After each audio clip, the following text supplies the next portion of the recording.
ఏపీలో డ్రగ్స్ పరిస్థితి దారుణంగా ఉందన్నారు deputy CM Pawan Kalyan. School విద్యార్థులను డ్రగ్స్ కు దూరం చేయాలన్నారు పవన్. తల్లిదండ్రులు నిఘా పెంచాలన్నారు.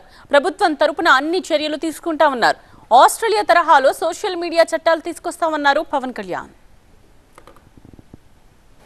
డ్రగ్స్ ఎలా ఉన్న నాకు నిజంగా చాలా ఆశ్చర్యంగా ఉంటుంది. డ్రగ్స్ ఈ స్థాయికి వెళ్ళిపోయినాయా? పిల్లలకి ఆమె చిన్నప్పుడు ఎప్పుడు వినేవాడిని నేను. అది ఒక దేశాన్ని చంపేయడం అంటే మత్తు మందుకి అలవాటు చేస్తే దేశం చచ్చిపోతుంది. మీకు ఓపియం వార్ తెలుసు, మీరు చిన్నప్పుడు మీరు పాఠాల్లో ఉంటాయి మీకు. చైనా ఓపియం వార్స్, అందరికీ మత్తు మందులు అలవాటు చేస్తే వాళ్ళకి తిరగబడే శక్తి పోద్ది, ఆలోచించే శక్తి పోద్ది. అందుకని మనం ఎవరన్నా సరే ప్రణాళికతో చేస్తున్నారా, ఇది ఎవరైనా ప్రణాళికతో చేస్తున్నారా లేదంటే ఇది యాక్సిడెంట్గా జరుగుతుందని ఒకసారి దీని మీద దృష్టి పెడతాం. సైబర్ క్రైమ్ ఒకటి ఎక్కువైపోయింది, సోషల్ మీడియాది కూడా. అది మీ బిడ్డలకు కూడా మీరు చెప్పాల్సిన తల్లిదండ్రులుగా చాలా బాధ్యతగా సోషల్ మీడియాను వాడాలి. ఈ మధ్యన ఆస్ట్రేలియా గవర్నమెంట్ కూడా ఏం చేస్తుందంటే ఓఎస్ఎస్ ఫర్టిలిటీలో ఇక్కడ ప్రతి అడుగులో ఎక్స్పీరియన్స్ డాక్టర్స్ ఉంటారు. In the good hands of science. Mummy daddy అవ్వాలంటే ఓఎస్ఎస్ కి కాల్ చేయండి. 16 ఏళ్ల వయసు ఉన్న వరకు అసలు సోషల్ మీడియా అకౌంట్స్ ఓపెన్ చేయకూడదని పెట్టారు. అలాంటివి కూడా ఆంధ్రప్రదేశ్ ప్రభుత్వం, భారతదేశ ప్రభుత్వం ఆలోచించేలా మేము చర్యలు తీసుకుంటామని తెలియజేసుకుంటాం. సినిమా హీరోలే కాదన్నారు పవన్ కళ్యాణ్. ఒక సినిమా హీరోగా చెప్తున్నా విద్యార్థులు హీరోలను ఆదర్శంగా తీసుకోవద్దన్నారు. తల్లిదండ్రులు, ఉపాధ్యాయులే అసలైన హీరోస్ అన్నారు.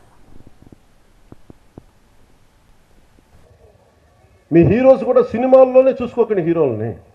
నేను సినిమా హీరోదని చెప్తున్నాను. హీరోలు మీకు ఎలా ఉంటారంటే మీకున్న అధ్యాపకులు ఉండొచ్చు. హీరోలు అంటే మీరు కేవలం సినిమాలో మీరే కదా మేడం, యువర్ ఏ హీరో. హీరోలు అంటే ఎంతసేపు సినిమాలో ఉండాలనుకోకండి. మామూలు కనిపిస్తారు, నల్లని హ్యాండ్ బ్యాగ్ పెట్టుకొని నవ్వుతా. పొద్దున్న లేచినప్పటి నుంచి వాళ్ళ బిడ్డలు బాగుండాలి, నాకు వాళ్ళు హీరోలు. నాకు మీ సినిమాలకు వెళ్ళండి, ఆనందించండి, అన్నీ చూడండి, కానీ మీకు నిజమైన విలువలు మీ కళ్ళ ముందే ఉంటారు. మీ అమ్మ నాన్న ఎంత కష్టపడతారో చూడండి. రోజు మా అమ్మ సాయంత్రం సంధ్యా సమయం అవ్వగానే దీపం ఇంట్లో లైట్ వేసి దండం పెట్టుకునేది.